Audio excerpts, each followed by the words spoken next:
যারা পরীক্ষার্থী এসেছো, পরীক্ষার হলে গিয়ে দুইটি কাজ করবা। কয়টা কাজ? এক, যখন বাসার সবার জন্য বলছি, শুধু ওদের জন্য না, সবার জন্য, যখনই পরীক্ষা আসবে বাসার থেকে বের হওয়ার আগে 2 রাকাত সলাতুল হাজত পড়বে। কি হাজত? এদিক থেকে শুনছে, এদিক থেকে শুনে নাই। কি নাম?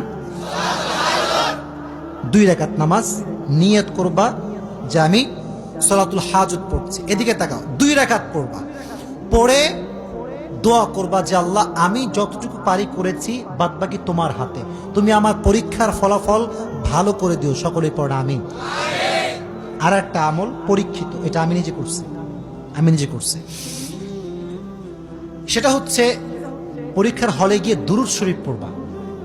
দুরূদ ইব্রাহিম পড়ো আমার সঙ্গে, আল্লাহুম্মা সাল্লি আলা মুহাম্মদ। আরো জোরে, আল্লাহুম্মা সাল্লি আলা মুহাম্মদ ওয়া আলা আলি মুহাম্মদ কামা সাল্লাইতা আলা ইব্রাহিম ওয়া আলা আলি ইব্রাহিম ইন্নাকা হামিদুম মাজিদ।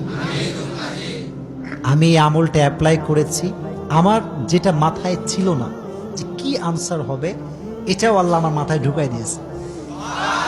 ইভেন আমি আল্লাহকে সাক্ষী রেখে বলছি, আল্লাহর কসম করে বলছি, আমার রেজাল্ট, এটা শো অফ না, এটা আবার শো অফ মনে করে প্রচার করে দিও না, শো অফ না, আমার রেজাল্ট যে এত ভালো হয়েছে, যে সেকেন্ড হয়েছে আমার পরে, যে সে আমার চাইতে 100-এরও বেশি কম নাম্বার পাইছে, আলহামদুলিল্লাহ। তার মানে যে আমি খুব ভালো তা না, উদ্দেশ্য হচ্ছে আমলে একটা ইফেক্ট আছে।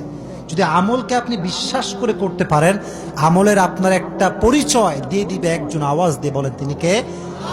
তো পরীক্ষার হলে এটা মনে করো কোয়েশ্চেন পেপার, এটা হাতে পাইছো, দেখবা না, আগে দেখবা না, মানে পড়ার আগে, হাতে পাওয়ার আগেই পড়বা আল্লাহুম্মা সাল্লি আলা মুহাম্মদ ওয়া আলা আলি মুহাম্মদ কামা সাল্লাইতা আলা ইব্রাহিম ওয়া আলা আলি ইব্রাহিম ইন্নাকা হামিদুম মাজিদ। তুমি বিশ্বাস করো, তোমার ঈমান শক্ত রাখো, দেখবা তোমার যেটা অনেক হার্ড কোয়েশ্চেন, এটাও তোমার জন্য ইজি হয়ে যাবে ইনশাআল্লাহ। প্রত্যেকটা যুবককে আমলটা করার তৌফিক দান করুন, সকলে পড়া আমিন।